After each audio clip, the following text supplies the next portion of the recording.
नमस्कार दोस्तों, मेरा नाम है अतुल श्रीवास्तव और स्वागत है आपका नेक्सस जीएस में। सुबह 10 बजे वाली क्लास। तो सुबह प्रतिदिन आपका 10 बजे जो क्लास चलती है वो स्टैटिक जीके की चलती है और आज डोज नंबर 10 है, 10वें नंबर का डोज है। पढ़िए वही जो परीक्षा में आए, जैसे लिखा हुआ है साफ साफ उसी तरह से आपका ये क्लासेस चलती हैं और इसमें उन्हीं पॉइंट्स पे फोकस किया जाता है जो एग्जामिनेशन ओरिएंटेड हो, जो पूछे जा सकते हो आपके नेक्स्ट एग्जामिनेशन में। और इसमें जो क्लास पढ़ाई जाती है वो नेक्सस जीएस का मास्टर स्ट्रोक है। नेक्सस जीएस स्पेशल का कुछ पार्ट आपको इस क्लास में पढ़ाया जाता है स्टैटिक जीके के माध्यम से। तो आप इस क्लास को बहुत ध्यान से पढ़ सकते हैं, बहुत बोल सकते हैं कि अगर रेगुलर बेसिस पे ये क्लासेस करते हैं जो कि फ्री ऑफ कॉस्ट चल रही है यूट्यूब पे, तो अगर आप ये क्लासेस रेगुलर बेसिस पे चलते हैं, नोट्स अपना बनाते हैं, तो ऑब्वियस सी बात है आपको एग्जामिनेशन में इस क्लास से क्वेश्चंस ज़रूर मिलेंगे, ज़रूर से ज़रूर मिलेंगे। चलिए आर्टिकल 263 से शुरुआत करते हैं। आर्टिकल 263 जो है वो अंतर्राज्यीय परिषद से रिलेटेड है। पूछा जाता है कि अंतर्राज्यीय परिषद किस आर्टिकल के तहत आता है, तो आर्टिकल 263 के तहत आता है, 263 के तहत आता है। नेक्स्ट है सरकारी आयोग के बारे में बात करें तो सरकारी आयोग का संबंध जो है वो केंद्र राज्य वित्तीय संबंधों से है। इसके अगर सदस्यों के बारे में बात करें तो पी शिवरामन तथा डॉक्टर एस आर सेन इसके सदस्य हैं। नेक्स्ट है प्रोटेम स्पीकर के बारे में बात करें तो प्रोटेम स्पीकर एग्जैक्टली क्या होता है, पूछा जाता है बहुत बार एग्जामिनेशन में कि प्रोटेम स्पीकर क्या है, इसका वर्क क्या होता है। तो प्रोटेम स्पीकर जो है सामान्यतः जो नवनिर्वाचित लोकसभा होती है उसके वरिष्ठतम सदस्यों में से एक को नियुक्त किया जाता है और ये अल्टरनेट की तरह प्रयुक्त किया जाता है कि जब तक जो फाइनल हमारे स्पीकर नहीं आ जाते हैं तब तक उनके कार्यों को करना, नए जो लोग आते हैं, नए जो मेंबर आते हैं उनको शपथ दिलाना, ये आपका प्रोटेम स्पीकर का काम होता है। ये पूछा जाता है आपके एग्जामिनेशन में। कुछ राज्य हैं उनके राज्यसभा के सदस्यों के बारे में बात करें तो जैसे गुजरात है 11 राज्यसभा के सदस्य हैं, कर्नाटका में 12 हैं, केरला में 9 हैं, उड़ीसा में 10 हैं और सबसे ज़्यादा जो पूछा जाता है वो उत्तर प्रदेश में, क्योंकि सर्वाधिक हैं, करीब 31 के आसपास हैं। नेक्स्ट है राज्यसभा के गठन के बारे में बात करें तो राज्यसभा का जो गठन है वो 3 अप्रैल 1952 को हुआ था और इसकी प्रथम बैठक जो हुई वो 13 मई 1952 को हुई थी। दो चीज़ें पूछी जाती हैं, राज्यसभा का गठन कब हुआ था, तो 3 अप्रैल 1952 को हुआ था। इसकी पहली बैठक कब हुई, तो 13 मई 1952 को इसकी पहली बैठक हुई थी।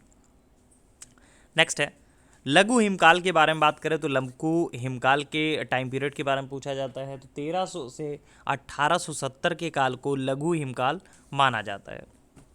नेक्स्ट है जनसंख्या के पिरामिड के बारे में बात करें तो जनसंख्या के पिरामिड में सामान्यतः 0 से 14 वर्ष आयु समूह को आश्रित आबादी के रूप में जाना जाता है। नेक्स्ट है जगत गुरु के बारे में बात करें तो अकबर द्वारा जैन धर्म के आचार्य हरविजय सूरी को बहुत सम्मानित किया गया था। अकबर ने इन्हें जगत गुरु की उपाधि भी दी थी। कुछ हड़प्पी स्थल हैं, उनकी स्थिति के बारे में अगर हम लोग बात करें तो मांडा जम्मू कश्मीर, दायमाबाद जो है महाराष्ट्र में, कालीबंगा राजस्थान, राखी गढ़ी जो है वो हरियाणा में। तो ये आपका पूछा जाता है और मिलान करने के लिए आपका ये क्वेश्चन जो है वो पूछ लिया जाता है। नेक्स्ट है शून्य आधारित बजट प्रणाली के बारे में बात करें तो शून्य आधारित बजट प्रणाली जो है सबसे पहले संयुक्त राज्य अमेरिका में लागू किया गया था।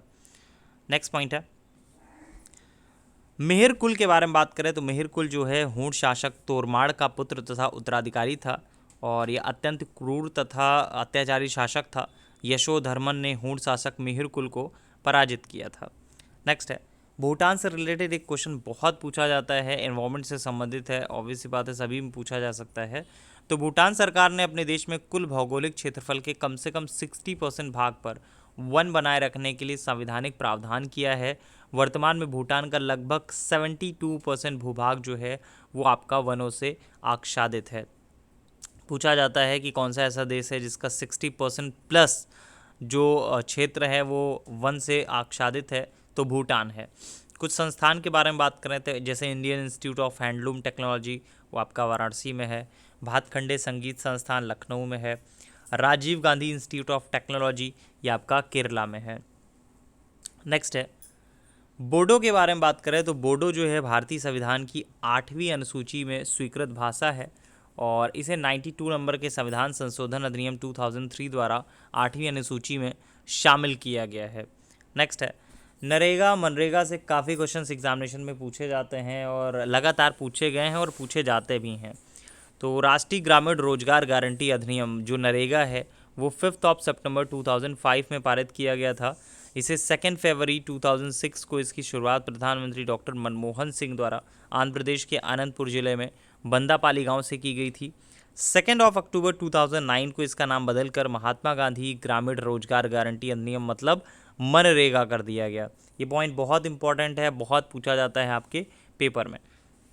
तो जैसे मैंने पहले भी बताया कि जो क्लास आपकी पढ़ाई जा रही स्टैटिक जीके के डोज के नाम से, ये class nexus GS special class का ही एक पार्ट है और नेक्सस जीएस स्पेशल में भी इसी तरह से अपडेटेड और ऐसे क्वेश्चंस प्रोवाइड किए जाते हैं, ऐसी चीज़ें प्रोवाइड की जाती हैं, ऐसा मटेरियल प्रोवाइड किया जाता है जो लिमिटेड होता है और सॉलिड होता है। और यही एक बहुत बड़ा एक रीज़न रहा है जिसकी वजह से बैक टू बैक सिलेक्शंस हुए हैं नेक्सस जीएस से। पिछले 5 सालों से नेक्सस जीएस रनिंग है। 2015 दिसंबर में स्टार्ट हुई थी और अभी तक 6 पीसीएस ऑफिसर सेलेक्ट हो चुके हैं अभी अपने क्लास में। और जो लास्ट सिलेक्शन रहा है 2020 में, जिस पोस्ट की तलाश थी नेक्सस जीएस को बहुत टाइम से, डिप्टी कलेक्टर की, तो सचिन यादव जी ने वो चीज़ें कंप्लीट की हैं और सचिन यादव 2020 में 14th रैंक के साथ डिप्टी कलेक्टर के पद पर चयनित हुए हैं। तो ये बहुत बड़ी उपलब्धि रही है। इसके अलावा नेक्सस जीएस के अगर आपको टेलीग्राम चैनल ज्वाइन करना है तो टेलीग्राम ग्रुप का जो लिंक होगा इसी वीडियो के डिस्क्रिप्शन बॉक्स में आपको मिल जाएगा, तो वहाँ से आप टेलीग्राम चैनल ज्वाइन कर सकते हैं। इसके अलावा नेक्सस जीएस की तरफ से 3 बैच इस समय रनिंग है।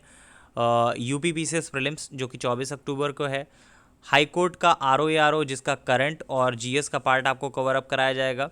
इसके अलावा समीक्षा अधिकारी आरओ जो आपकी 5 दिसंबर को है। अगर ये तीनों बैच आप एक साथ लेते हैं तो सिर्फ 4000 आपको पेमेंट करना होगा। 5 दिसंबर तक की वैलिडिटी होगी इस बैच की। अगर सिर्फ आपको यूपी पीसीएस प्रीलिम्स का बैच लेना है तो उसकी जो बैच फीस है वो 2000 रुपीज़ है।